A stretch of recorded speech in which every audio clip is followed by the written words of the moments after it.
Hello, and welcome aboard to this episode of the We Are Reading One Piece podcast. This is a podcast dedicated to following the entire story of One Piece from beginning to end, as we focus on one volume each episode.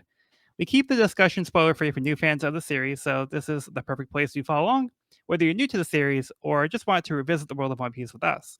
This week, we will be covering Volume 26, Adventure on Kami's Island, which covers chapters 237 through 246.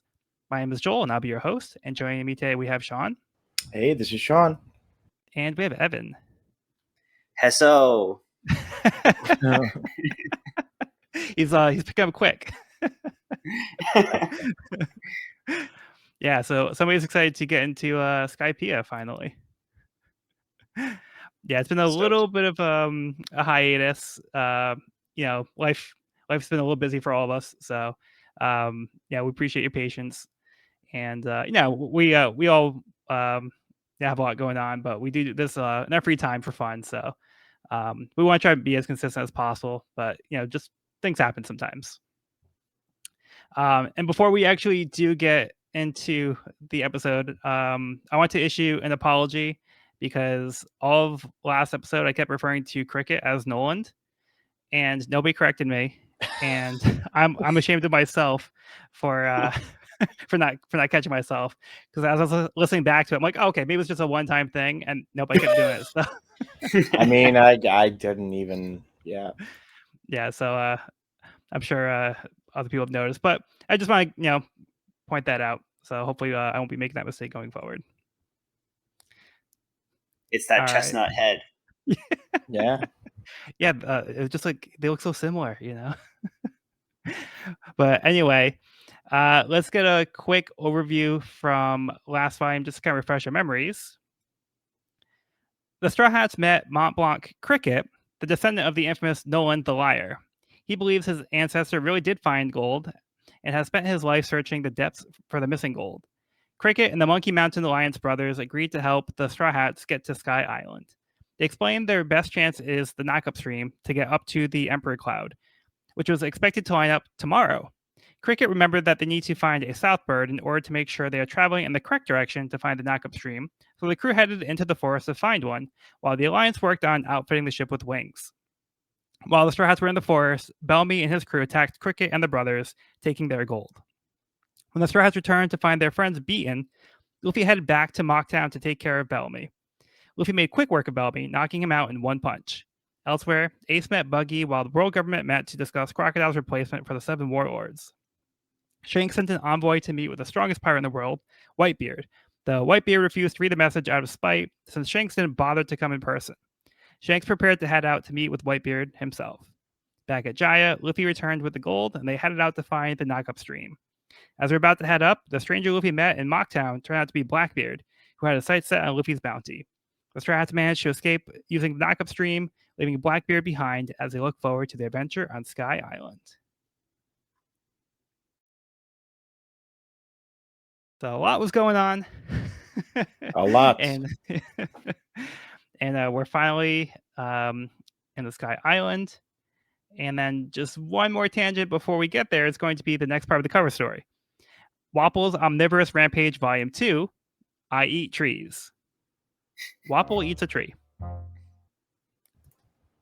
Yep. Could be broccoli. Damn, it might as well be.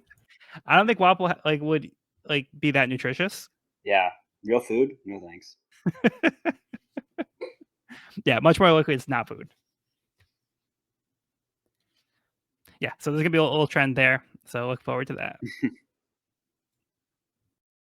Okay, without further ado, chapter 237, High in the Sky. Blackbeard laughs as the Straw Hats fly up to Sky Island. He reassures his crew that they'll have other chances in the future to go after them. Above the clouds, the Straw Hats are amazed as they realize they are on the clouds, surrounded by them as far as the eye can see. They realize the cloud acts as an ocean, but the log post is still pointing up, so they must have to keep going up. Usopp decides to test the clouds and dives in. After he doesn't come back up, they become concerned that he fell through. Luffy stretches his arm out while Robin uses her powers to create eyes on Luffy's arm so she can see where Usopp is. They catch him just in time. At the same time, they're attacked by a giant octopus. Zoro cuts it and it pops as though it were a balloon.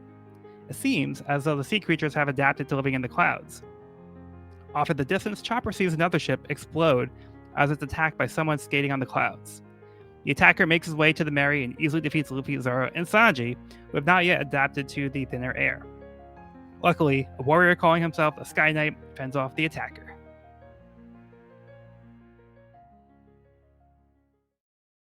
All right, so who wants to start off on this one?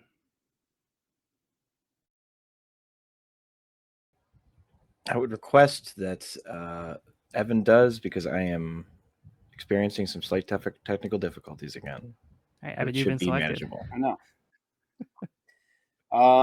Well, this is our first look at the White Sea, which is very cool. We get to see the clouds as the ocean, which is really creative and really cool looking visually.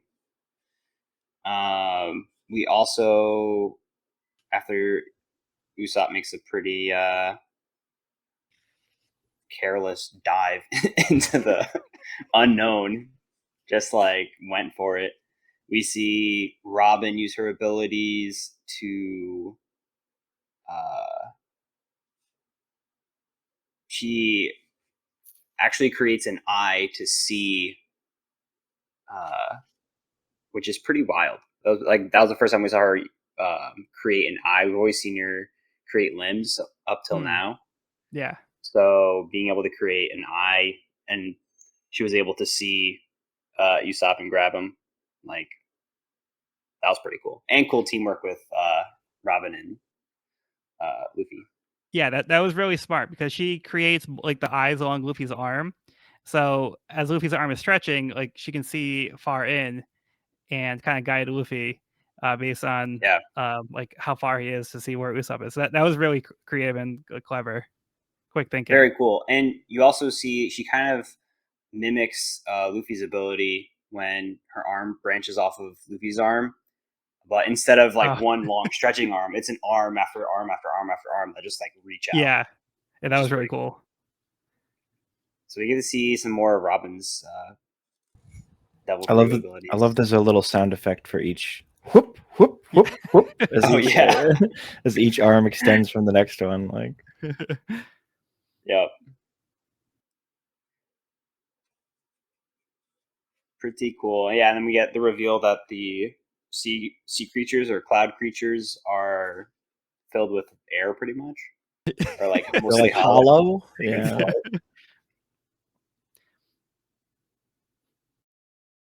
Yeah, so they're noticing like even the sea life is different up here. So the sea is different, like the creatures are different, the air is different. Like they're all like having a hard time like dealing with the new surroundings, and they're still like getting used to everything, and it doesn't seem like they have too much time to really like take everything in before things start to escalate. But they did have enough time, or Sanji had enough time to cook one of the fish within the span of a sentence. With the span of a panel from one to another, he's like, I sauteed it. Luffy is already halfway done with the plate. Like, maybe because he's not later, not your everyday cook. Yeah, I guess.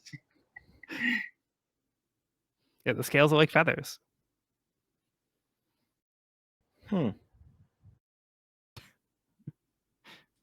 Pretty cool. And yeah, then we get the Sky Knight at the end, which is awesome. I think the Sky Knight coming in on the clouds was really cool.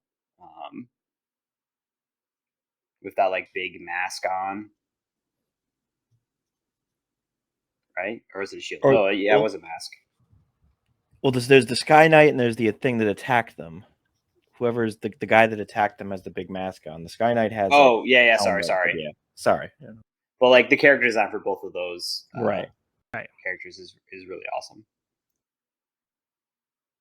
We don't know like what the deal is. They just start like floating on the clouds and just start attacking the ship out of nowhere. So they're not very friendly here yet. So yeah, the attacker comes in on like skates, which is really cool. We'll get more of an explanation for it later, but I think it just looks really cool, like coming in over the clouds on those like powered skates. It's pretty cool. Yeah, and this knight-like figure shows up, like a traditional knight, like a suit of armor. Very traditional. Yeah, lance and all. Yeah, Feels the like a crew doesn't different really stand up manga. to this. Doesn't really stand up to this attacker. They are So. wiped out shockingly easily. Yeah. Yeah, for real. Just done and done. Wonder what that's about. Yeah, Usopp's just like, Skyhound is scary. Skyhound is scary. There's a pretty A+ Usopp expression when we see him as Robin is grabbing him. Just his tongue is like a pancake, like it's widened completely. That is the shortest I've ever seen his nose.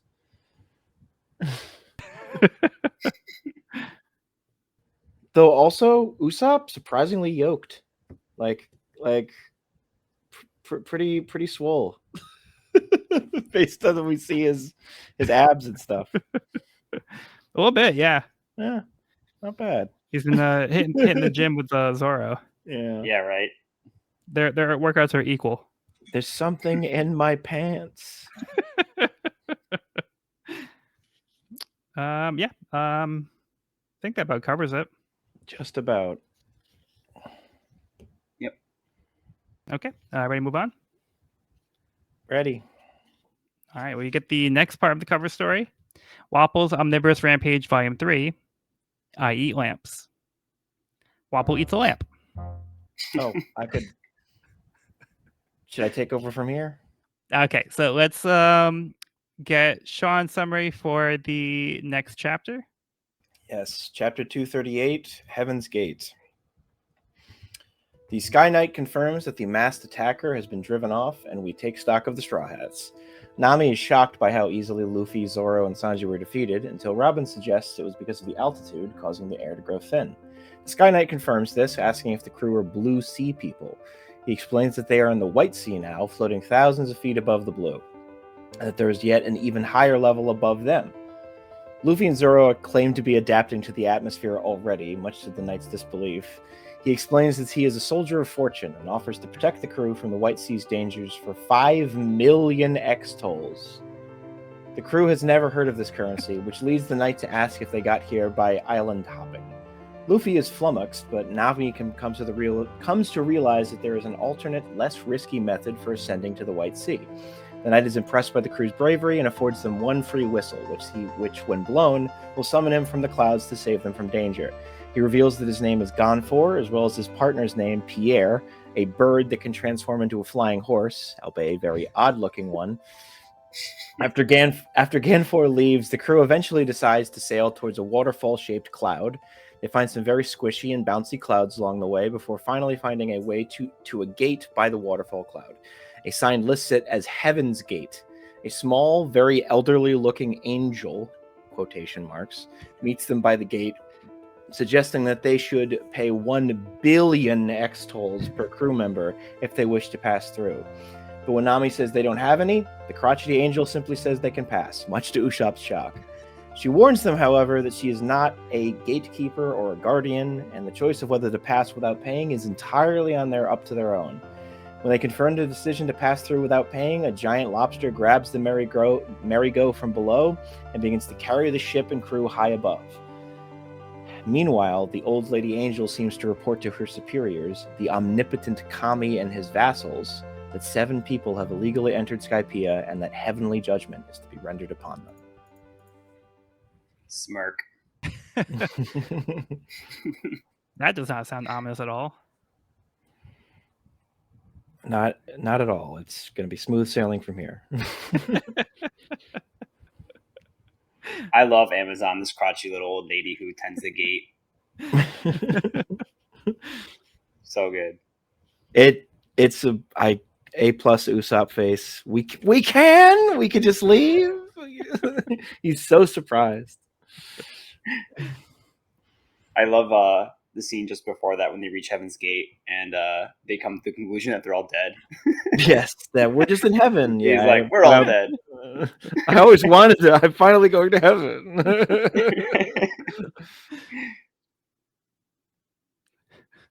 Yeah, Luffy's face over here is pretty hilarious. Heaven, I can't wait.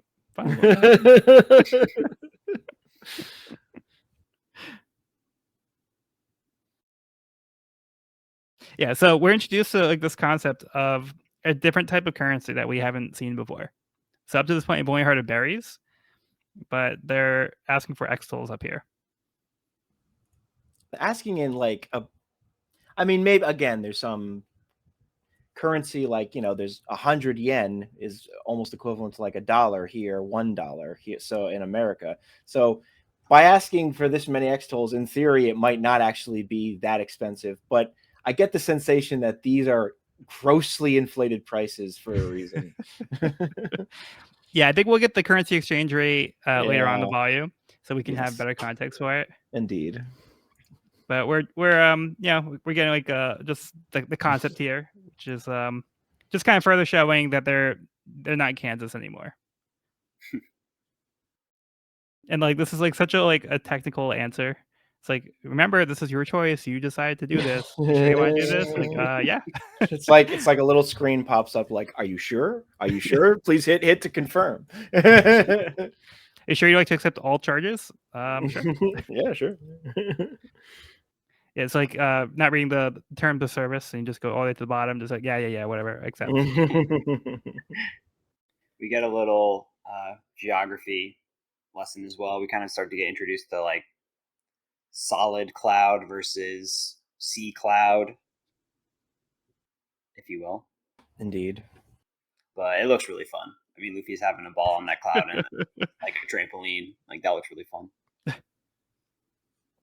What exactly the process of island hopping entails? But I don't understand the mechanics of that. But maybe it's explained later. I've honestly forgotten. The island hopping. What the other things that like how the knight implies it was safer, but not much. He says they all have their perils or something. But oh, okay.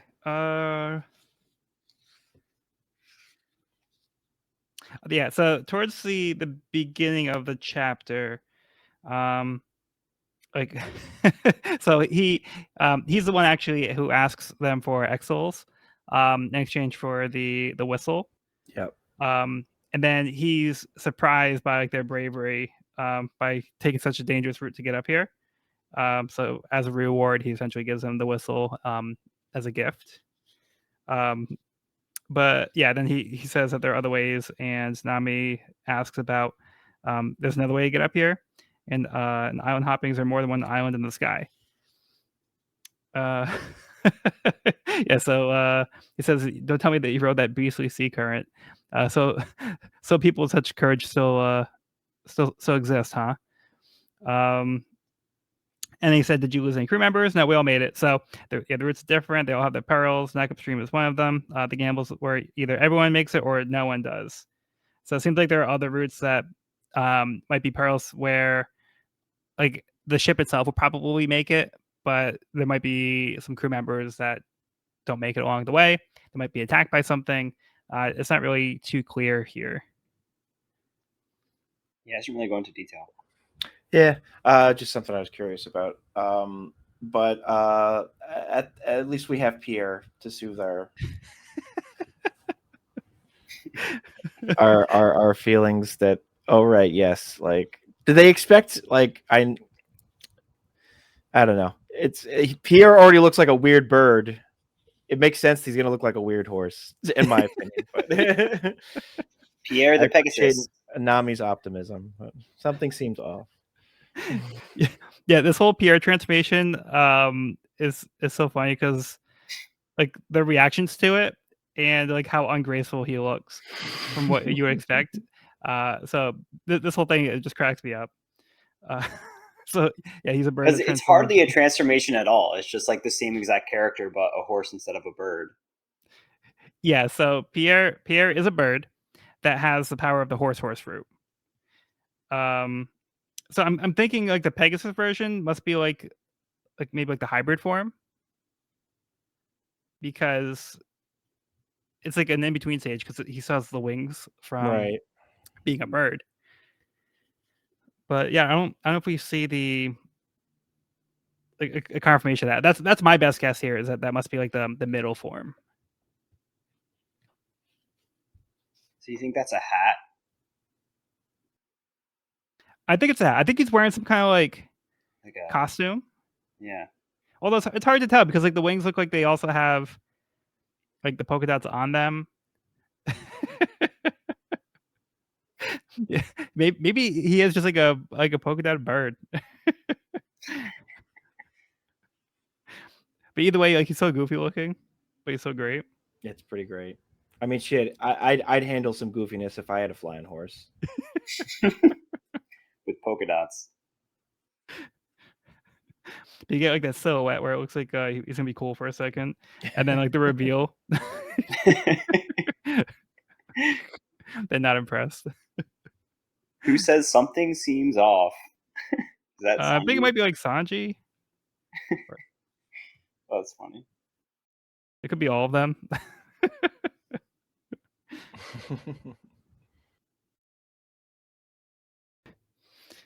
And then Robin's just like, but we really didn't learn that much from him, did we? Not really. Goes back to my idea about he doesn't even explain the island hopping. He's just like, yeah, he just kind of says like, "Oh, you guys are from like the Blue Sea, yeah. and you guys are in the White Sea. We have to go up higher to the White Sea." Yeah, so just some general concepts here that they're fun, kind of like world building stuff. Yeah, any other thoughts on this one?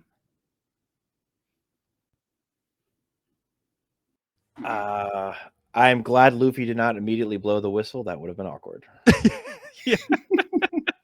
That was a close call. And a very Luffy thing to do. It is, yes. But what if we run into that weird guy again? Okay. Moving on to the next part of the cover story. Wapple's Omnivorous Rampage, Volume 4. I Eat Benches. Wapple eats a bench, scaring some innocent bystanders.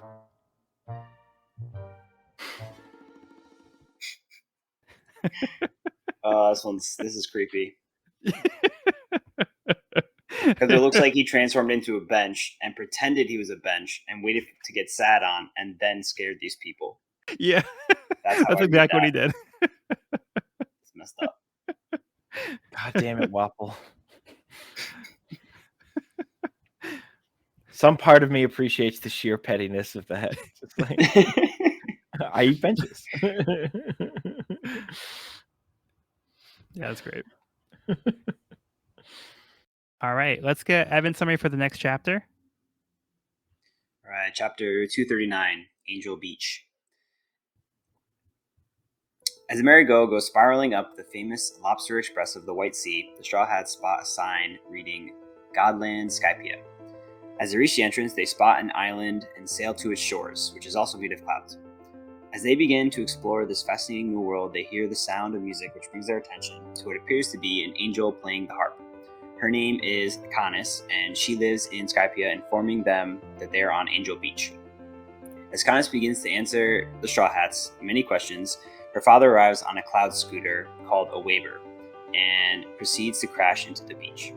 He introduces himself as Pagaya. Nami asks how the waver works, and Canis begins to describe what a dial is.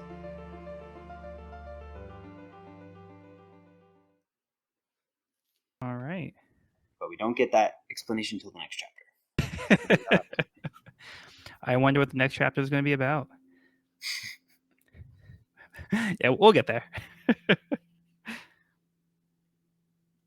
The very first shot of this chapter is really cool with that like spiraling path that leads up through the clouds, and then has like a very traditional like wooden sign at the top. But pretty cool moment. This is like the big reveal of Skypea, which is where they've been heading the whole time. Yeah, Skypea proper. Yeah, pretty cool.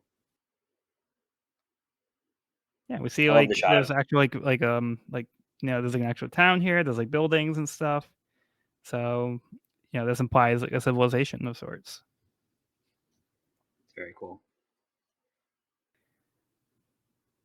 I love that shot, like the full 2-page shot of the town and the lobster just like tossing that ship out of the tunnel. It's pretty funny. It's like in Super Mario 64. There's like these little like wind up robot things that have like a little like tray type thing, and like they're timed, so like they'll chase after Mario, and then they'll flip them like up in the air. But like you so you want to try to like time it so that way they launch you like to the next level, but like the next like area like the that you're in, like not like the next like stage, but like so like the next floor. But like yeah, sometimes if you time it wrong, they'll just throw you up in the air and you come slamming down and then you get hurt. So you have to be careful like to not like go in a way that's gonna just hurt you. So just make sure they throw you in the right direction. But yeah, that's just kind of what this reminds me of here, the way he's like throwing them up like that. It looks like the South Bird is like reacting here. It shows like pecking at Nami and then flies off. Forgot about that guy. So yeah, goodbye to the South Bird. Joe. I love after Kana shows them how to drink the ganache, which is like looks kind of like a hard pumpkin.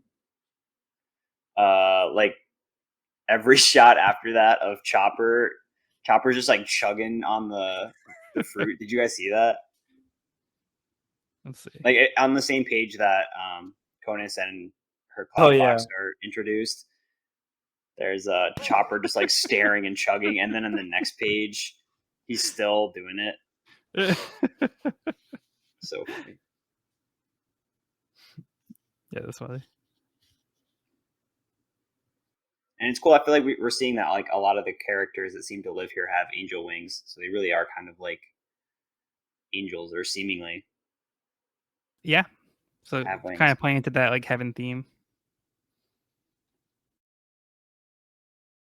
Yeah, so they get here, and I love Luffy's like immediate reaction. He's like, "I love this place. The smell of adventure is overwhelming."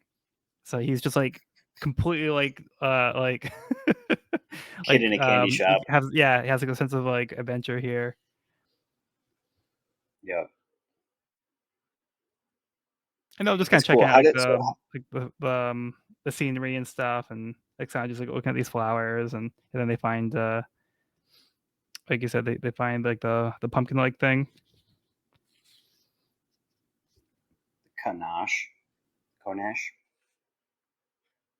Yeah, which Konash refers to as Konash. And then we also get the greeting that Evan used earlier, Hesso. Hesso.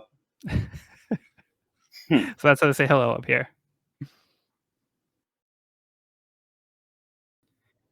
Yeah, so we get introduced cool to intro. This character Cronus and her father. Waver. Pagaya. I think. Pagaya, yeah. Pagaya. Yeah, Pagaya.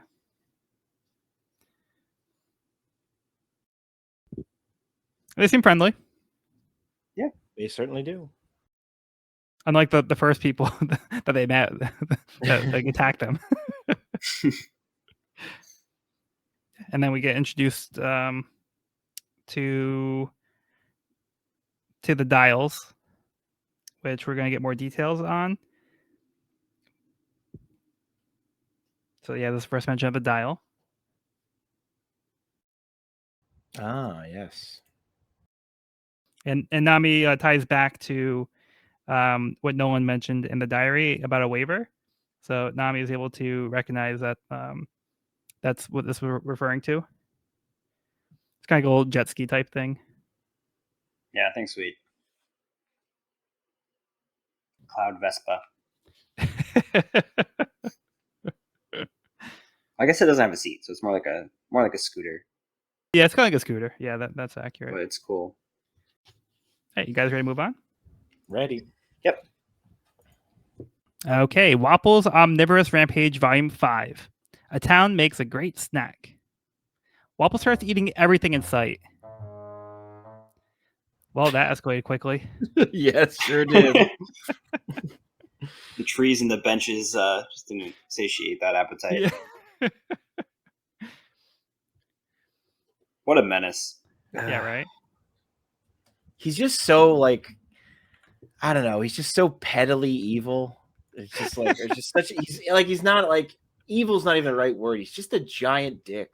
He's just such an Yeah. like he doesn't like Arlong is evil. Like Yeah. Kuro is evil. A crocodile is evil. Wapol is just he's just a fucking ass clown. He's like twirling his mustache. Yeah. There's no class there. There's nothing. There's class with Crocodile. There's class with Kuro. But there's nothing here. He's just a piece of shit. More like crass. Ah! All right. Chapter 240, Dial Power. Luffy tries riding the Waver but fails immediately and crashes. They quickly learn Devil Fruit users also can't swim in the Cloud Ocean. Pagaya explains that it takes most people about 10 years to master riding the Waver. For Nami, it only took 10 seconds, as she uses her mastery of currents to be able to skillfully operate the Waver. Luffy is super jealous, but they let Nami enjoy herself as rest head for Pagaya and Konos' home.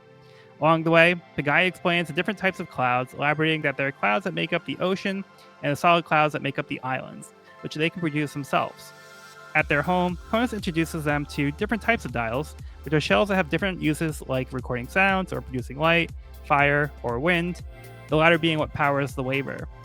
As Sanji finishes preparing their meal, he becomes concerned as he can no longer see Nami riding the Waver.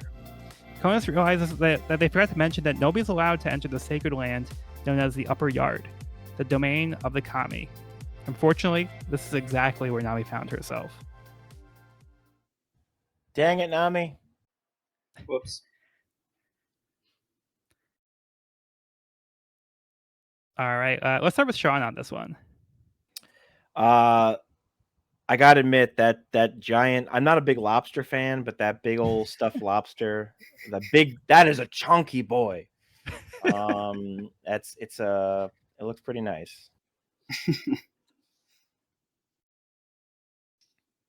It's kind of an exposition heavy chapter, but it's that classic One Piece exposition of little diagrams and little examples, and it's like I'm always a fan of that. It makes the medicine of the exposition easier to go down, more fun to read and stuff. And does Pagaya have a mouth or is it just beard? Like, if you just shave that off, is it just like a void there, like where there should be lips? I don't know. I think so. It's possible. Not all sky people have mouths. Yeah, I guess. No, I'm sure he does. But it's behind that cloud of a beard. Yeah. But yeah, it sets things up, lets you know the stakes. Well, not so much the stakes until the very end of like, because they don't know that Nami's there yet, but it lets the viewer know, it lets the reader know. Yeah, because everything seems pretty peaceful up here. After like the initial excitement that they had first getting up here, but now that they're in like the White Sea, it seems to be like all's good over here. But things are about to change. And Evan, how about you? Yeah, like Sean said, it's very exposition heavy, but we do get a lot of cool explanations, like the dial power, which makes sense for the most part, like enough where it's believable. And like they talk about how they build the city and the structure behind turning clouds into like solid material that they can use to build with, which is all pretty cool. And I also had a realization when I saw Nami zooming around on the Waver that we saw Ace had like a board that was powered by his Devil Fruit abilities. It was, or was yeah. that a dial? Was that like dial powered? Yeah, so his is actually powered by his flame fruit. The flame, yeah, that makes sense. Yeah, which is similar to like Smoker's. Like we talked about how Smoker had powered Right. his using his Devil Fruit power. So Ace is like kind of similar to that, but same kind of concept here. Yeah, I just think it's really cool. I think like the Waver on the cloud seems to be like something that'd be really fun. It looks very cool. Yeah, and Nami just picks up on it like right away. Yeah, I love that. I love how she just owns it right away. He's like, oh, this makes sense. And Luffy is just like he's mad that like Nami So is like doing jealous. good, and like Luffy tries it and like He he like, gets, just oh my falls over. god, he gets so petty. He gets so salty. He's like, Nami, fall over. Nami, come on, fall over. Sink. Rotten. Oh, those rotten kid is Sanji just being like, come on, let her have this. Yeah, and poor Chopper, he wanted to try, and then he's like easily dissuaded because like it kind of said that she could barely handle it herself, and she's been riding since she was a kid. Yeah, so Chopper's not really gonna be able to go out on the sea on his own. Yeah, so this is more like a Nami thing right now. Mm. And we established that this is still, it has like the properties of a regular ocean because Luffy still can't swim in it. So Devil Fruit users will be susceptible to this water. So that's also important to note. It's a good thing that Luffy didn't dive in before Usopp when they first got up to the White Sea. Oh, Usopp. Yeah, so I mean, there's some exposition here, but I enjoyed the exposition in the series. Like to me, it's always fun getting their explanations for like the in-world stuff, and I feel like the dials are similar to how the transponder sails kind of work, because these are also like shell powered, and the transponder sails have these properties too that we don't know exactly how they work, but we just kind of accept it in this world. Yep. So I think it's similar to that too, but these just happen to have their own properties depending on what kind of dial it is. It's going to do a certain thing. So they have a little bit of fun here, which is which is always cool to see them playing around with these things. And then going back to that's a nice dimension. Oh yeah. Yeah, I was gonna say, going back to Sean mentioning the lobster. I think this is a section that they took and put in the One Piece cookbook. Oh, nice. So yeah, this is one of the dishes that they had. I don't know if they actually put lobster in it. I feel like that was a little too much for for the book, but they have this meal. Yeah. Yeah, so they have a few recipes from Skypiea. So sweet, cool. Whatever they did use for the recipes, and like you have to hollow it out first. So like if it's like a chicken, you need that chicken to be like just pure chicken skin. You got to just rip all of its innards out first, then it's a Skypiea chicken. That's how it works, right? It has to be like 99% air. Exactly. Otherwise, you're not doing it right. You know those like chocolate bars? They're like compressed, like it's mostly air. I'm like, yeah, those. You know, you wonder why they don't sell. Like I'm just saying. You pay like double the price for it. Exactly. Yeah, just to wrap up the chapter, yeah, we see the first glimpse of the Kami's territory. So we get the sense that this is not where you want it to be. Yeah, probably not. And also, one thing to note here is to contrast with what we've seen so far was we've seen a lot of clouds and stuff, but over here we see trees coming out of the ground. Serious trees. So just a little note here. All right, ready to move on? Ready. Yep. Okay, Sean, how about you give us the next summary? Chapter 241, Heaven's Judgment. Luffy becomes very, very intrigued by the idea of a place where he absolutely cannot go, much to Zoro, Sanji, and Usopp's exasperation, who know he is now determined to go anyway. Konis claims that the Kami would surely destroy Luffy if he trespassed, the threat of which doesn't faze him in the slightest. Luffy is determined to find Nami as soon as he finishes eating. Pagaya also offers to repair their waiver. Meanwhile, Nami is marveling at the sight of the massive trees ahead of her, when she begins to hear something. Voices, perhaps? She prepares to leave, just as one of the masked figures begins to approach her from behind.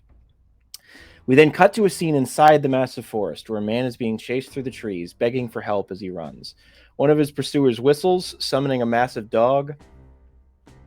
The horrible hound nearly devours the man, but is just as quickly interrupted by a giant bird being ridden by another pursuer who tries to attack the man, before being interrupted by yet another, very rotund pursuer. Finally, the masked figure Nami starts blasting, specifically with a bazooka of some sort, right at the pursuers. A cloud of smoke obscures the area afterward, but eventually the man crawls to the edge of the cliff, bleeding profusely, begging Nami to escape on her waiver. But just as quickly, a blast of light evaporates the area, including the man, who calls out something about a gorilla, as in gorilla fighters, not gorillas from the zoo. Before he manages to finish his plea, he is struck by what seems to be another blast of light. The man with the bazooka, the masked man with the bazooka, wonders if this was caused by Eneru and decides to retreat.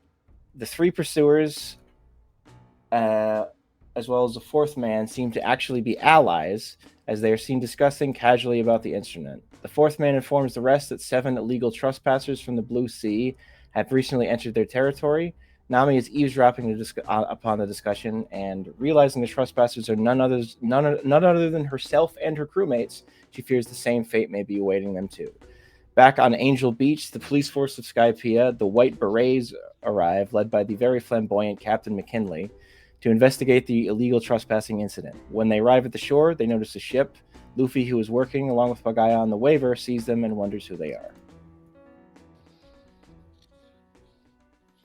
All right. So, pretty explosive chapter. Yeah. So much happens. Yeah. So, Evan, you want to start on this one? Yeah.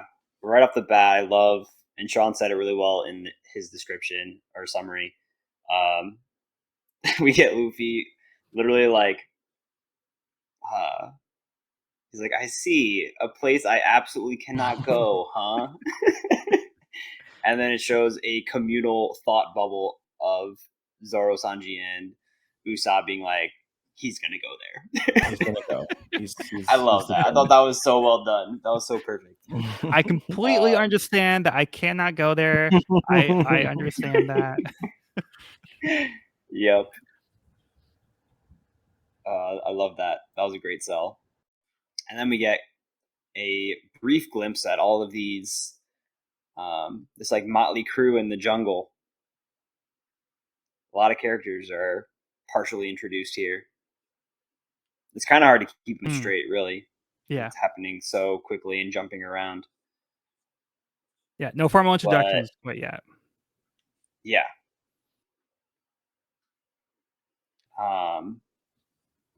And there's a few really like artistically very cool panels in this chapter. I think Oda does this really cool thing. You see it happen when like the beam from God comes down, or whatever we're gonna call it. There's a shot of the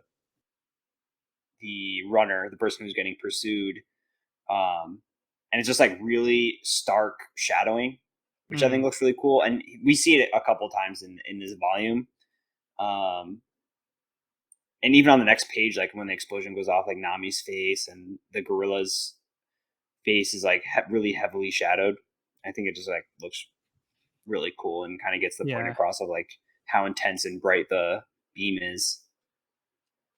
And just like straight up like destroys like this chunk of land. Yeah, like destructive power of that. Insane.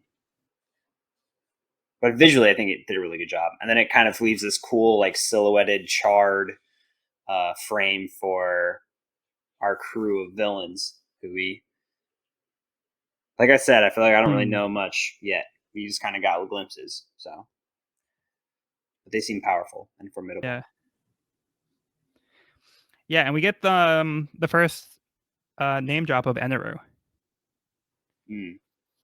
So yeah, they realize that Eneru is the one that is causing this destruction, and this guerrilla warrior like recognizes that that's Eneru, and he says, "How dare he do that to the bars?" So we can see here that he's destroying, like I pointed out in the last chapter, how this looks like more traditional Earth, and like the trees and stuff. So this isn't like sky like clouds that we saw like how they produce like in the other parts that we've seen. So this is a different land. So this is the sacred land. So I just want to point out that like we see that Enru is introduced here, and he calls this section Vars. So that is what the official English translation. Because this, I'm not going to say anything else about the character because Evan does not know much about him at this point. But we're going with Eneru, not Enel. Because I remember in the fandom I've heard varying degrees. I'm cool with Eneru. I think it sounds a little more intimidating, but yeah, I like Enru better. But I think the fan translations were Enel. yeah, back I've seen in the it day. a lot. But yeah, but I'm pretty sure the Funimation dub also goes with Enru. sounds good to me. Yeah, so I think Enru is kind of like the more accepted name for right now. But I do think that the Funimation dub refers to Vars as birth. So it's that's like the same thing, but that's also a translation difference. So I think that's also a preference type thing here. Gotcha. I like Eneru's character design. Like I said, the skates before, like the skates are really cool. Oh, so we actually haven't seen Eneru yet. Oh yeah, we have not. Oh, sorry. I'm talking about the gorilla character. Is so gorilla at this point? Yeah, so this panel's a little unclear, but the gorilla dude is saying, "No, it's Eneru. How dare he do that to the Vars?" So he's upset that Eneru is destroying the land. Gotcha. Yeah, it's like a little unclear, but like that's actually him exclaiming this because it's not really like a thought bubble that's like attached to him or a speech bubble attached to him, but it's like in the same panel as him, so it's him actually saying that. Got it. Yeah, so we got the name for Eneru, but we haven't seen him quite yet. We do have the discussion between them of the pursuers talking about Eneru, but like why is seemingly like so they're allied with him, but they're like one of them is annoyed that he that Eneru just blew this guy up when it's rather it's like why do we even bother if he's just going to do that, which seems surprisingly petty, but yeah. On both accounts of like maybe he's put like if these guys are supposed to be his chase, but then the other guy's like, oh, he's trying to speed things up because we got bigger fish to fry. Some dastardly pursuers have arrived. So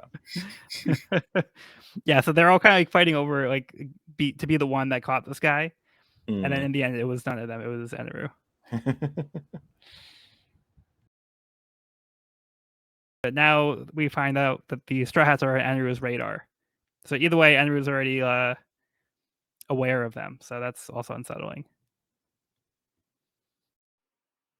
Eneru's got the hammer of God. Yeah. Yeah, and we also get introduced to the White Berets. So we see Captain McKinley, and not only do they say "Hello" instead of "hello," they also have like a salute where they put their hands behind. They do like double horns. I guess that's their version of a salute. So good. All right. Anything else on this one? Things are heating up, or lighting up, should I say? Yeah. All right. So Wapple's Omnivorous Rampage, Volume 6. I, King Wapple, am captured. This is my favorite one. He's just like, well, it was fun while it lasted. That face. Wapple's rampage comes to a halt as he is captured by the Marines. Yeah, that's a great face. I, You need to King put a Wapple, muzzle on am him. captured. What is the idea of like he's thinking about hippos or something? He's thinking about his companion guy. What was his name again? His mount. Robson. Yeah, is that what he's thinking about right now? Is the idea? I think it's just a stylistic thing. Like I think like Hachi also had like yeah, with his cover story, like when he had exclamations. What do you have in his exclamation bubbles? Were they something like, was it like an octopus thing? I'm trying to remember. Was it like the star that he had on him or something? Like the sun tattoo? I don't remember exactly what it was. Hachi also has. Or no, it was an octopus tentacle. It was a tentacle. Okay, right? That's what it was. Yeah, I think it was a tentacle instead of an exclamation. Or so I think it's just like a stylistic thing. So yeah. I hope they have C prism cuffs here to Yeah. stop Wapple. Yeah, right. And a muzzle too. C prism muzzle. That's not gonna stop him. Yeah, hopefully the C prism cuffs will be enough to stop him from being able to eat stuff. Imagine if he wasn't sure, like if he's like, or if in some way Wapple is unaware of C Prism Stone, and they put the C Prism cuffs on him. And he's like, "Ha! You'll never stop me!" And he like just tries to bite like the jail cell, and he just shatters his teeth into a billion. He's like, "Ah!" Could have done your research, Wapple. Like, I'm sorry. His entire form just breaks his jaw.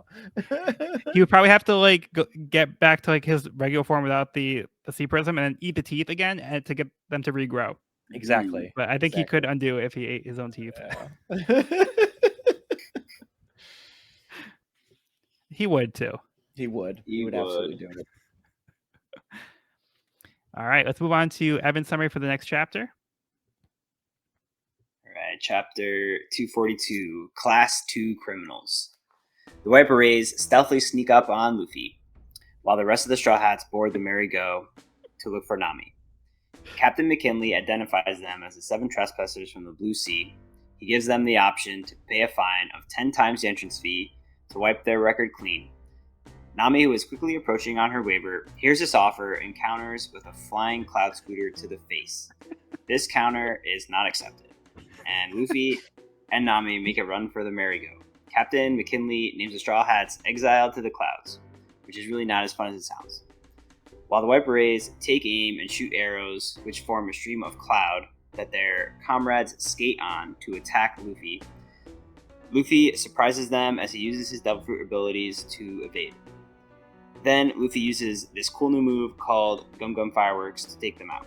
Captain McKinley names them Class 2 criminals and warns them, saying they will be dealt with by the Kami's vassals in the upper yard. All right, let's start with Sean on this one. God, good on Nami for just being like, you know what? I'm just gonna like we can get oh thank goodness we can get off just fine. 70 million berries. Are you crazy? Thanks for letting me use your waiver, mister. It was fun. First you verbally abused us. I love that he starts with, "You are very mean."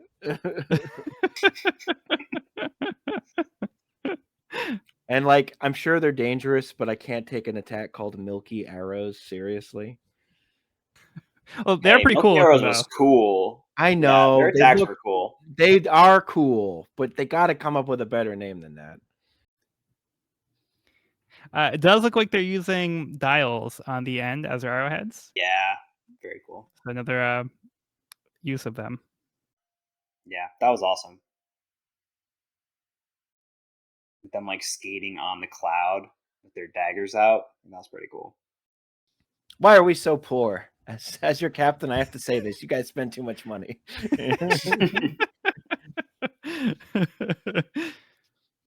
I like right at the beginning of the chapter, the way that they're doing an army crawl like on the beach, and like yeah, they're just like approaching them in plain sight. Like they're not like really being stealthy. That like the wide shot. They're just like watching them crawl up. Battalion, halt! Like, I'm just imagining for like 5 minutes straight, they're just watching them like approach like slowly, and they're just kind of letting them do their thing. Why were they all crawling? I don't know. Maybe they're freaks. Oh, so that's what freaks look like.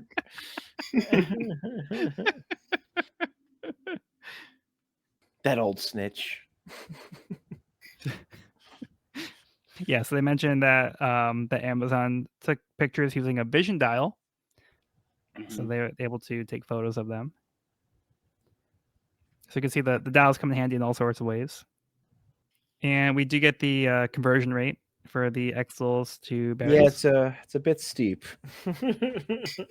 Yeah, so 10, fortunately one. Yeah, so fortunately, like one berry is worth 10,000 Exels.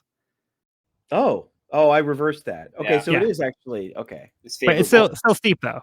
Still steep. Yeah. When you consider what 10,000 means comparatively to the prices we're seeing here, it might as well be. Yeah. Yeah. Like, Yeah, so 70 billion exols would have equaled 7 million berries. So it seems a lot more reasonable in that case, but like that's still like a ton of berries. Especially when you think about like how much Nami had to save to get to Arlong. yeah. Right. So I love that. either way, they weren't paying. I love that Sanji uses rice as his immediate comparative purchase. Like, do you know how many tons of rice you could buy with that? There's our cook. Yeah. Yep. Luffy, Luffy being like, "Why'd you pick a fight with that guy? You're one to talk, buddy. The Right. amount of fights you've started." That's like so funny of Luffy though, because like Luffy will be like so hypocritical like in these kinds of cases where he's like, it's kind of like more like oblivious to the fact that like he's being hypocritical. Mm. It's almost like in the last volume how Luffy was like calling Cricket dumb when he's like it's not night, it's cloudy. Yeah, and then like McKinley's still like also like adding on to their charges here because He keeps going up the list Pagaya. from like 11, 10, class. Just Yeah, Pagaya says, "I'm afraid that you're mistaken. This waiver belongs to them." McKinley's like, "That's a suspicious story. Blue Sea people don't have waivers. If this property was stolen from Sky Island, that's a class 9 offense." And Luffy's like, "Shut up or I'll plaster you." So Luffy's like just digging in here. I love the gum fireworks technique. That looks really cool on the page. Just like fists and feet flying everywhere. Yeah, that is cool.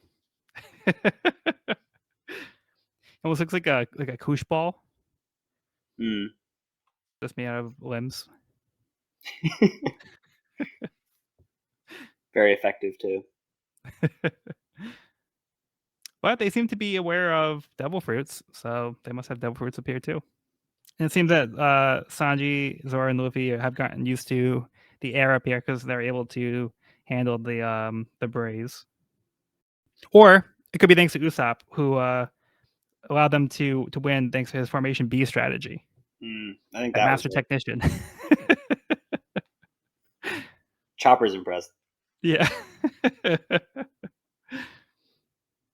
Yeah, so are Konos and Pagaya. All right, you guys ready to move on? Yep. ready. Wapple's Omnivorous Rampage Volume 7, King Dalton of the Cherry Blossom Kingdom. Dalton has officially been named King of the former Drum Kingdom, now known as the Cherry Blossom Kingdom. Hey, good for him. Hear, hear. So something good came from the Drum Kingdom stuff. Like, is the new flag of the kingdom the Hero Look's flag? Yeah. Yeah. Nice. Yeah, Despite my misgivings about Hero Look. My well-documented, but yes. Good stuff. Yeah, they've embraced the Cherry Blossom here, so that's nice. Okay, chapter 243, Trial. Nami has deduced that they must be illegal trespassers because they didn't pay when they entered. Luffy expresses disappointment that Nami came back before they had a chance to look for her. Nami thinks that they should leave, but Luffy is not intimidated by some god and wants to stay. They realize they haven't thought about how they can even leave, but they decide that they don't want to cause any more trouble for their friends, so they should at least head out. Usopp asks Pagaya for some spare parts so they can at least fix their ship, which he agrees to. As the Straw Hats start getting ready to depart with the Merry, Captain McKinley watches on with the intention of having them guided to Upper Yard to face the Kami's judgment. Luffy, Usopp, and Sanji finish getting some supplies from Pagaya when Usopp notices something is happening to the Merry off in the distance. The Merry and the rest of the crew have been captured by the Special Lobster Express, which will bring them right to the sacrificial altar. Pagaya tells the remaining Straw Hats how to travel along the Milky Road in order to get to the altar, though they will have to face the trials of the Kami's vassals, who are exceptionally strong. Above them, Kami and Ru will be waiting.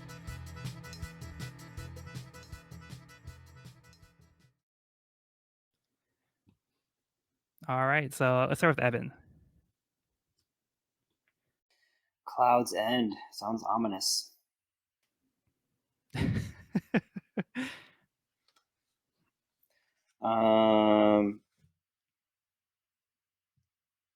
Yeah, who said it that they were gonna search for parts for the ship? It's Usopp asks if they could borrow some parts. Yeah, I like the sound of that. I want some Skypiea ship parts, please. Yeah, the Mary needs a little care here after such a tough journey. Yeah, a lot of care. Got torn up. I have a question for y'all. Yeah. Why'd she put on a t-shirt?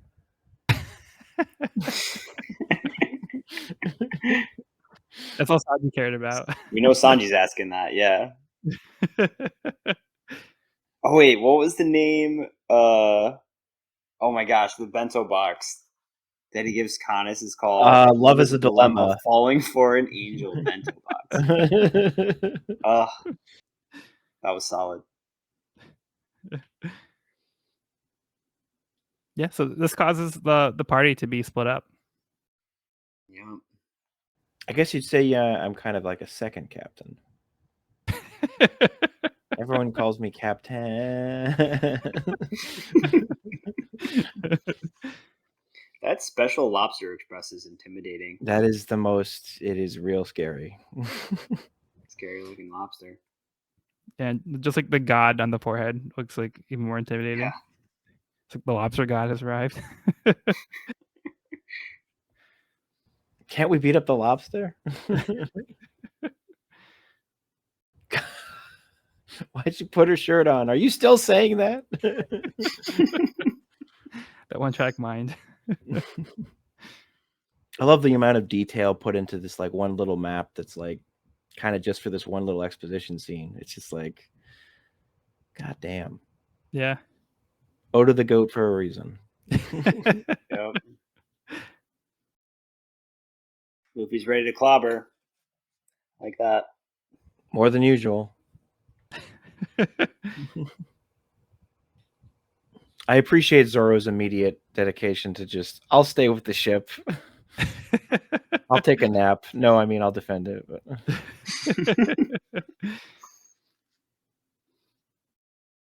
Zoro sounds scared. Yeah. Yeah, I don't really have too much to add on to this one. It's kind of another table setting thing, but again, shows that table setting can be exciting too. Yeah, it's good setup. It kind of sets the stage for like how things are going to proceed going forward. So it sets some stakes and it splits the crew in a way. Now we can have like kind of two different adventures here. So we're gonna have two different like ongoing parts of the story to focus on. All right, how about we move on? Wapple's Omnivorous Rampage, Volume 8. My Great Tearful Escape. Wapple is able to get away, but the Marines chase after him. Runs off into the sunset. So maybe they weren't sea prism cuffs after all. Maybe he just ate through them. All right. He should have eaten a faster mode of transportation.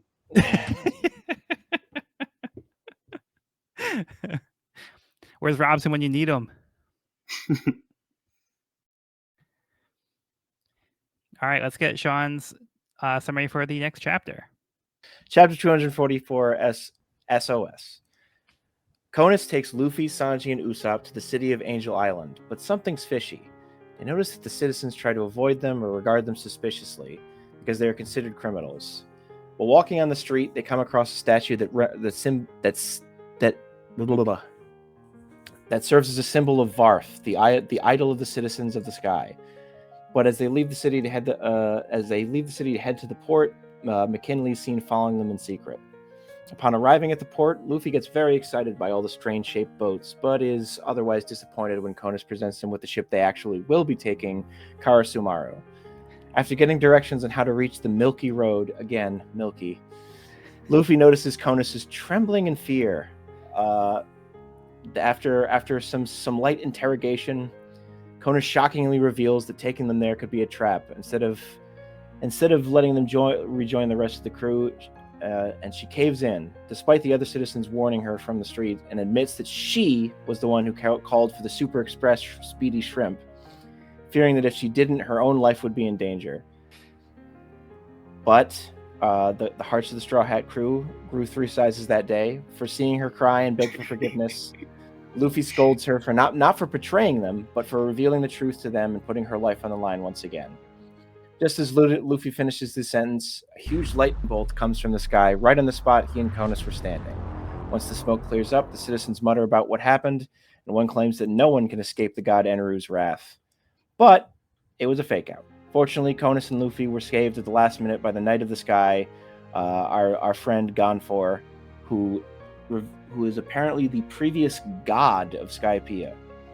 As Gonfor drops Luffy back to his crewmates, he assures them he will protect Conus from any harm and asks them what their plans are now that they have learned about this island and the god's power. Luffy replies he doesn't want anything to do with God or his island, but he's still got to get up there and rescue his friends. The 3 Straw Hats get on the boat and start sailing towards the upper yard.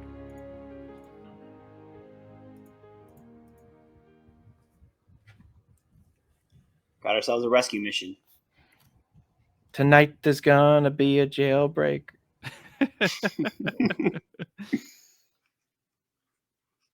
Well, to kick this chapter off, we get a really cool visual of Lovely Street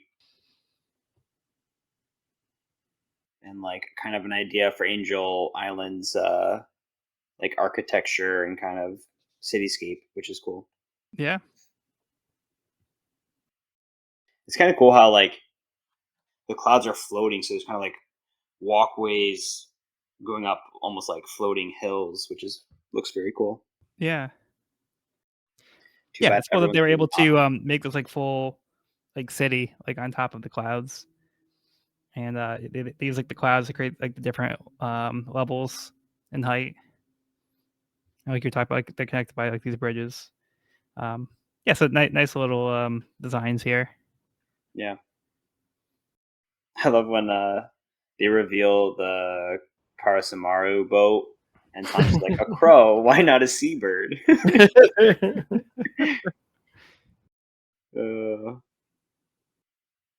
Especially after seeing the other boat that's like this really sleek, like bull boat. And you get this like goofy little crow boat. It's like barely big enough to fit like the 3 of them on it. Yeah. Yeah, I like this like whole kind of interaction, how like everybody's like worried that like the Strauss are gonna catch on and then like be like, oh, we're falling for a trap, we're not gonna go along with their plan. So but everybody's like secretly hoping that like everybody's kind of in on this, and they're hoping that like the Strauss will just go through with it and kind of be out of their way and not put them in danger anymore. But even when the Strauss find out like what the deal is, they're like, oh no, we're still going anyway. Like that was never not gonna be an option. Yeah. They'll try to be like discreet about this here. Hey, it's that strange old man. Strange.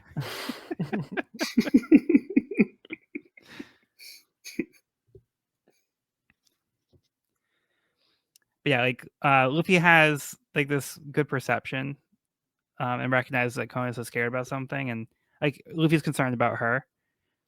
So he has like this empathy, but like Conus is feeling guilty that she betrayed them. But she kind of comes clean here and realizes that like, yeah, if she didn't like turn them in, then like they would have been killed. So she kind of had no choice. But so like, Luffy doesn't take this personally. Like he just thinks that like, you know, this is like terrible that like she's now going to be like in trouble for telling them. So he's more concerned about her than him in this case. Yeah, I love their reaction. Being like, why'd you just tell us that? Yeah. Even Usopp.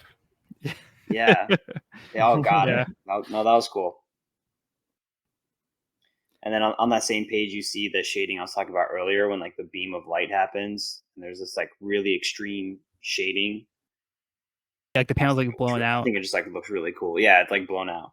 Yeah, that's really cool. It's just like a nice technique.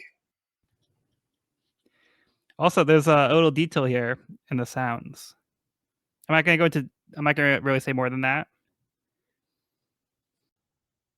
Oh yeah, I know what you mean. I think I do too.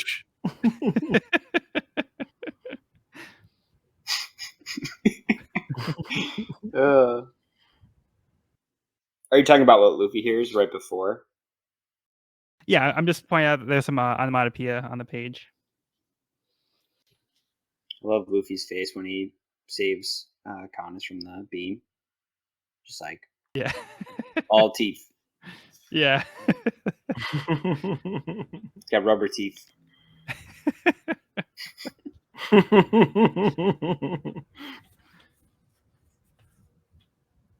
I mean, are his teeth made of rubber? I honestly am not sure. They gotta be, right? Isn't everything rubber? I guess from what we've been told, everything is rubber.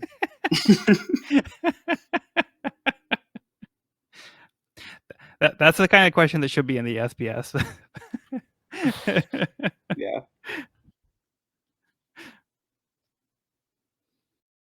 Yeah, so this also shows how scary Enru is, because even over here, like, he's aware of like what's going on, and it seems that he's omnipotent, and the citizens realize that like Kami Enru sees everything, so there's no real like hiding things from him here.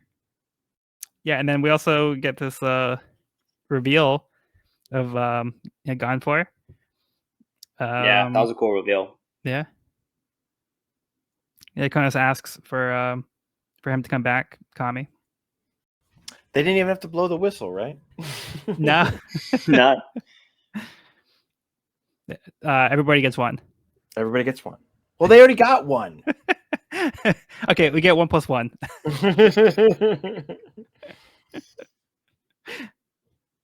Yeah, so they're not deterred by the threat of Kami, and they're moving on to go save their friends.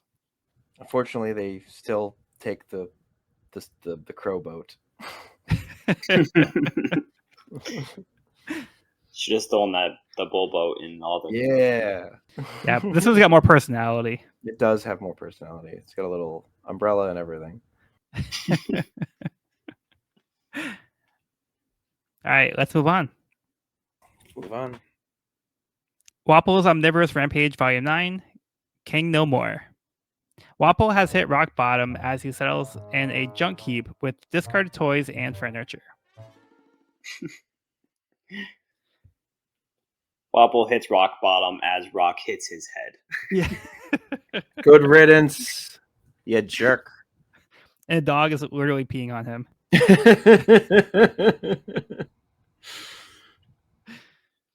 Wapple's like, where did I possibly go wrong in my life? I used to be a king. What have I done to deserve this? I had it all. I was a model king. All right, let's get Evan's summary for the next chapter. All right, chapter 245, Adventure on Kami's Island. Luffy, Sanji, and Usopp ascend the Milky Road, reaching a huge and very climbable forest, where they encounter multiple sickle monsters. After narrowly escaping the booby traps, they arrive at a series of 4 doorways, forcing them to blindly choose their fate. Meanwhile, at the sacrificial altar, Zoro tests the waters, only to find them full of sky sharks. Zoro, Robin, and Nami decide to search for supplies to repair the merry-go, while Chopper, to his great dismay, watches over the ship. Y'all get some Raiders of the Lost Ark vibes on this one? Just a bit. A little bit, yeah. Yeah, so maybe challenge of the ball means that they'll be chased by like a giant boulder. Right? That's what I was thinking. I was literally thinking that. And speaking of the doors, did you notice that like one of the doors isn't aligned?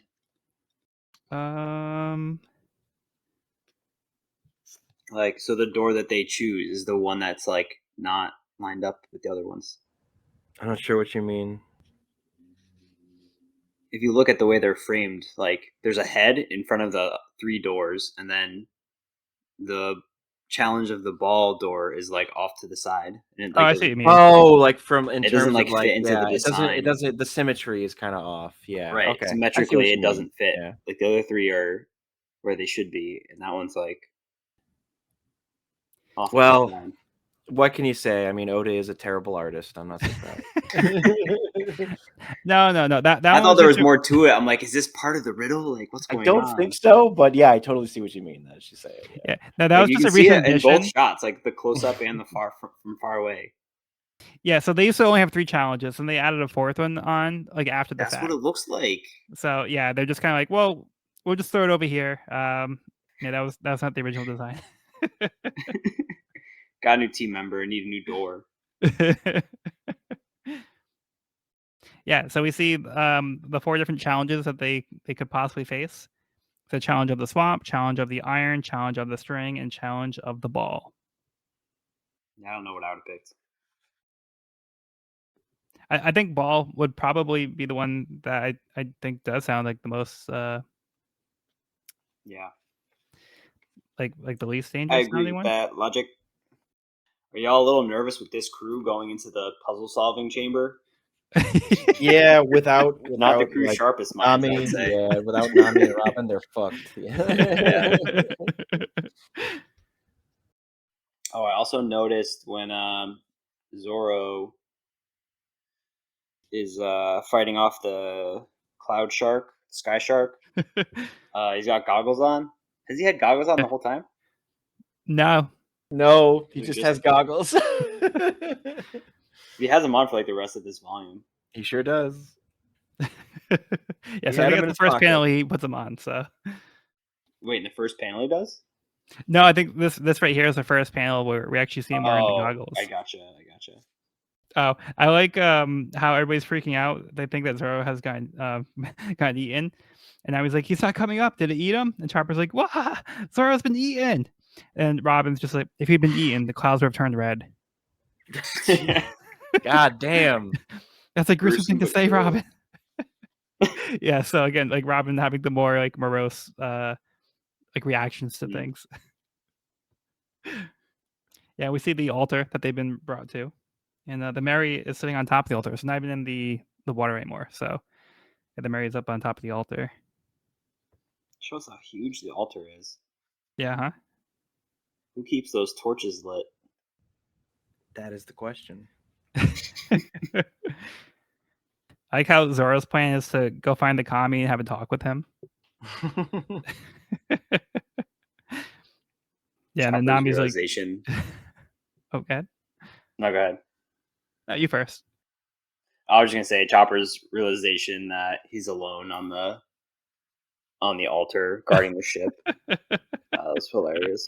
Chopper fanboying over Zoro this whole chapter is great too. He's just like, Yeah, Zoro, you're so cool. Zoro, I bet you're even stronger than the Kami. Wow. Chopper kind of fanboys over everyone. I feel He like kind of maybe not. he's just like really gullible and just like Usopp, really yeah. enthusiastic.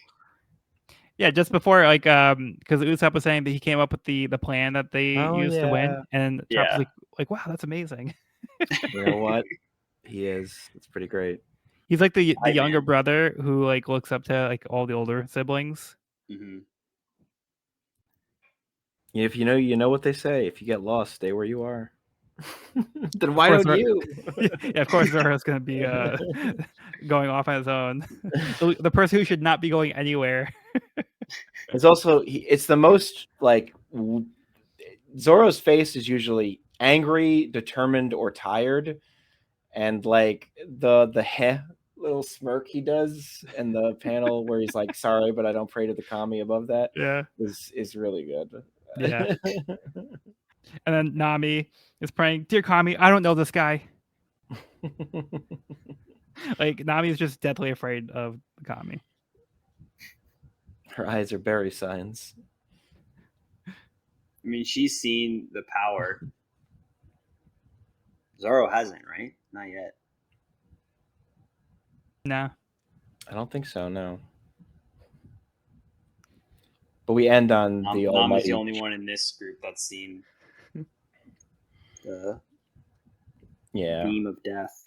But I do like how Nami changes her tune when Robin mentions there might be valuable artifacts and jewels, and Nami's like, "I'm coming too." Of course. And Chopper's like, "Weren't you afraid?" And Nami's like, "We're looking for history," with like the berries in her eyes.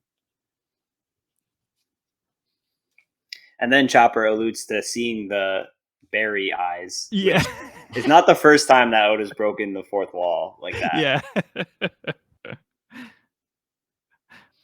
And here Zoro does his best Tarzan impression. Mhm. So like in the English dub, I'm not sure about the Japanese version of the anime, but in the English dub, Chris Sabat does pretty much a Tarzan yell as like Zoro swings on the vine over here. like an oh, Yeah, like which one is of those. exactly what I think is actually being referenced here. So. Excellent. Yeah. That's Is what that the some text kind of says, special yeah. yell?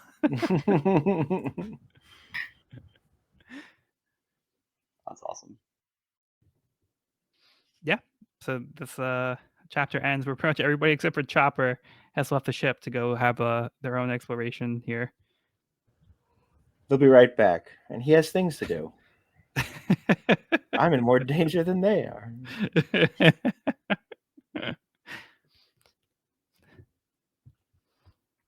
All right, let's move on to the final chapter of the volume.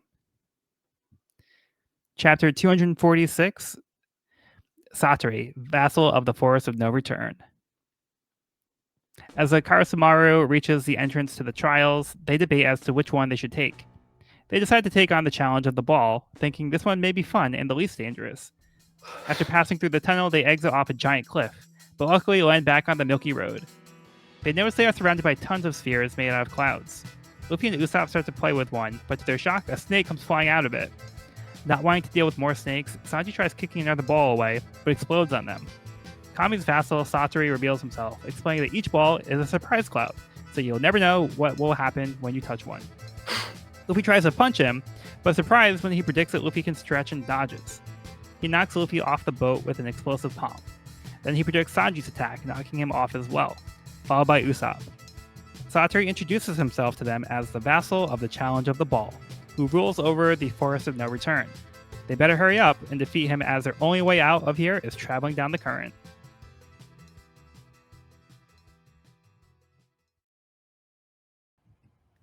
This asshole.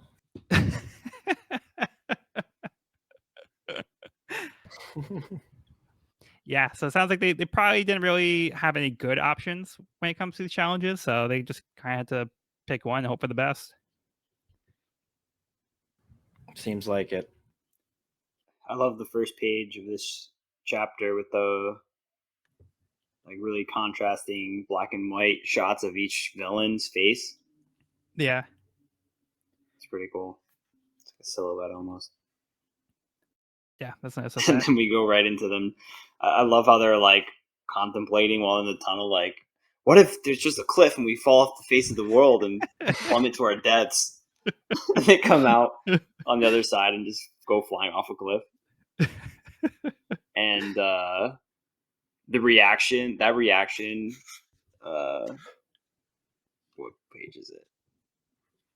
Is that like right after they start falling? Usopp's eyeballs and teeth literally leave his body. It is like, oh my god, so good, so good. All three of them are just like, that might have to be my new one on the Discord. Like, yeah, no, that's so good. Sanji's eye, out, back. just his cigarette just suspended in midair as the smoke trail still goes up. Incredible. Yeah, Luffy's eyebrows are like pulled up high, and his tongue's like all like wavy and stuff. Yeah, that's pretty great. And like Usopp that is a gem of a panel. Usopp was like covered in sweat or something at the end. He's like, I really thought we were gonna fall 33,000 feet. I just noticed this might be the first time we've actually seen the straw hat drawn with the straps. Oh yeah. Like where? because when they're falling, Luffy has yeah. straps at keeping his hat on or something. Oh, I see. Yeah. I'm trying to think. Well, maybe like I don't know if we've seen Luffy like with his hat like around his neck or anything, but yeah, you don't usually see the strap on the hat, even though it's just kind of like off his head. Yeah, but you can see straps here. His hat was flying off at one point. Is it in this chapter? Huh, I never realized that. Yeah, It had straps. because you don't see it too often, but it does actually have straps. Cool. Yeah, but I enjoy them figuring out like how the balls work and like how they expect it to be one thing after the snakes. So like, oh, they're all gonna have snakes, but it's like something different every time they touch one. Yep. Surprise balls. And then there's Satori, who is a ball that is never surprised. You're a ball yourself. He really is, though. I mean, he's very spherical. He really is. He looks kind of stupid. He's pretty goofy, but has angel wings, so must be a native. Yeah, and what do you think of his ability to predict their moves? I think it's cool because I think that his power is that he can't be surprised. I'm just guessing, but that's what it seems like because he's like got the surprise balls, but then can't be surprised himself, so he can kind of like see what's going to happen, or just won't be surprised by anything. But then the attack that it seems like a really powerful attack too, so it's gonna be a tough opponent for sure. You don't get a ton on it, but it just seems like a really powerful blow. Yeah, able to inflict a lot of damage. Seems like it's gonna be tough to be able to beat somebody who can see their moves coming. Yeah. If anyone can be unpredictable enough to solve this, I do think it will be Luffy, though. So we'll have to see what they do. We'll have to see. Oh yeah, right here. Luffy's sack was flying off right when he gets hit. Yeah. Yeah, they have a panel dedicated just for that. On. It's back on later though. Yeah.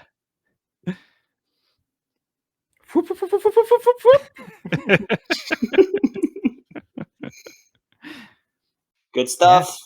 Yeah, now the ship's going off on its own, so they really need to not waste a lot of time here and try to wrap this up so they can catch up to their ship.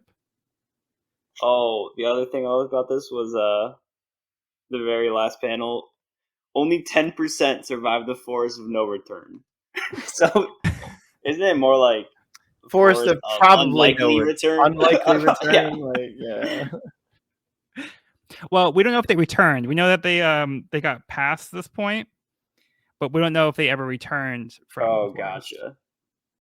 Yeah. So, any other closing thoughts for the chapter or the volume as a whole? Skypiea is fun. I'm enjoying this a lot. I think it's a really cool world. Yeah. Some pretty wonky characters. Sorry, go ahead, Sean. My bad. No, I didn't want to interrupt you. I was going to say much the same. Is that it's a great, like after the very grounded feeling, like, well, in the sense that anything in One Piece can be considered grounded or like realistic or something, but like the conflict of Alabasta it's extremely well done, but it is also easily imaginable of just like this desert nation fighting like a civil war while stuff in the background, like secret people plot in the background. Like that's some Game of Thrones shit right there, man.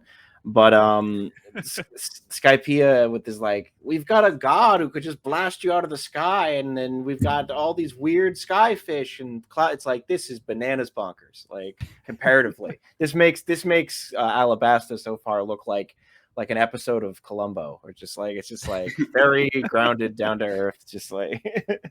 And I love that. I love that One Piece can be both its own version of grounded, which again is still pretty wacky, but even we can also go to just absolute bananas bonkers land with this kind of stuff, and it's great. Yeah, there's still a lot of mystery to this one. Yeah, to this plot for sure so far. Yeah, we're just getting introduced like to the surface level stuff so far, and we don't know like the full extent of what to expect. But like Sean was saying, yeah, this introduces us to like a new environment that's imaginative in a way that like this isn't something that you can just go to somewhere on our Earth and go like see something like this. And even within the world of One Piece, like people don't even believe something like this exists. So even for them, this is a far fetched type of place to go to, and not everybody believed it was an actual place. So the fact that they're here, like, and there's like all these different customs and things that we're seeing, like even the ocean is different. Like there's a lot that's like fun to explore here and to unpack as we go along. So yeah, Skypiea, I think so far is off to a good start where it feels different in like fun ways, and it feels like something new, fresh, and exciting for the crew to experience. And Luffy himself says that this place is just like overwhelming with like this smell of adventure. So I'm sure that will be true. All right, but that will conclude this week's episode of the We Are Reading One Piece podcast. You can find this podcast wherever podcasts are found at wearereadingonepiecepodcast.buzzsprout.com or on our YouTube channel at We Are Reading One Piece. This is a spoiler-free channel up to where we have recorded the podcast so far, so if you're new to the series, you can visit the channel there. You can also find me and this podcast on my YouTube channel at Pirate King Codex for various One Piece content. Next episode, we'll be discussing Volume 27, Overture. I've been Joel, and I've been joined by Sean. Hey, this is Sean. Why'd you put the shirt on? I'm just saying. And Evan. Hello, everyone. Be sure to bring along all of your hopes and dreams, and we'll see you on the next episode.